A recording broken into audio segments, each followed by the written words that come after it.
BoxingScene.com live with super promoter Eddie Hearn. Eddie, back in the States, you're here like every weekend. Big fight this Saturday. You're now part of Gennadi's team. What's your outlook on this fight on Saturday? I think it's a great fight. I think it's a very dangerous fight. I think sometimes people overlook these fights, but people in the industry know that Derevyanchenko, very accomplished amateur, solid professional, got a great style to have a real fun fight with Gennady Golovkin. I guess a lot of the people's questions right now is, what does Gennady Golovkin have left? We feel a lot, but this is the kind of fight where you can actually find out, because it could be heavy artillery, could be a lot of warfare in there as well, and I'm excited for it. I'm a little bit nervous because I think there's a lot on the line. People talking about these mega fights, but you have to come through this fight on Saturday night, and I think it's going to be a great fight. Being that we haven't really seen Gennady really take on a live opponent since Canelo. And the Rose fight, it was what it was. Yeah. Is there any doubt in your mind that there might be some slippage there for Golovkin? Oh, I don't think so, and certainly the team don't think so. But he is going through the numbers in terms of his age, and obviously has had a lot of heavy-duty fights recently. Not really leading up to that. But when people say, "Oh, he might be deteriorating," he certainly didn't show any signs of deteriorating in the two Canelo fights that I think he won. So, but sometimes that can happen. I don't think that's ready to happen. I think he's got a lot left. I think he's going to have a huge 2020. So yeah, I think he's going to be a real threat to the division, and I think he'll look very good on Saturday in a real fun fight.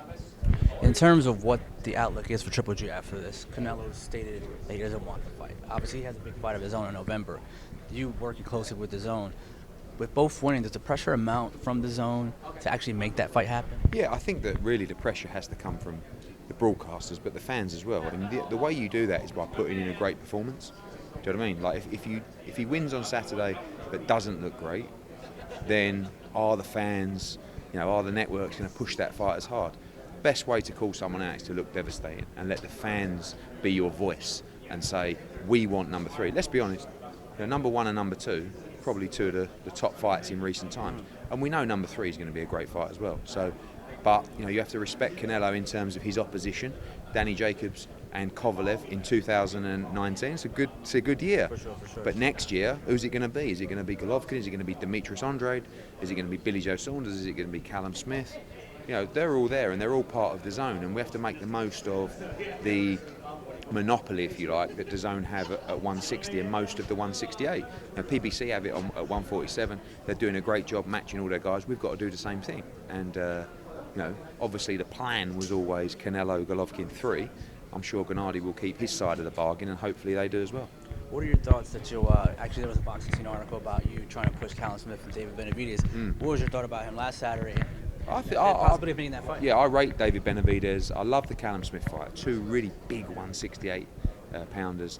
The main reason for pushing that fight is because Callum Smith is the WBC Diamond Champion, and we've gone through this process. He's wanted to be the WBC World Champion for a long time. We've had, I think, 13 sanctioned WBC fights. That couldn't happen because of the tournament, but it can happen now. And at the last convention, I put forward that Benavidez should be ordered to fight Callum Smith. They agreed, but they said we first have the Yildirim and the Durrell stuff to sort out. So we know now that Benavidez will fight Yildirim. After that, I'm asking the WBC to order the Callum Smith fight. I think it's a great fight for the division. It's a unification matchup as well. So why not? So we've got the convention coming up. Hopefully they agree with me. Last thing before we have to get on there, it seems like you had mentioned a statement, and Aaron did too, about these networks actually bowing out. And Showtime actually lost out to Fox on the Wilder versus Wilder Ortiz 2 pay-per-view. Do you still hold that sentiment that the future is the streaming apps? I do. For sure, the future is streaming. I think in terms of like the networks, I think HBO's gone and Showtime has but I just think they're not boxing. They're not sports channels.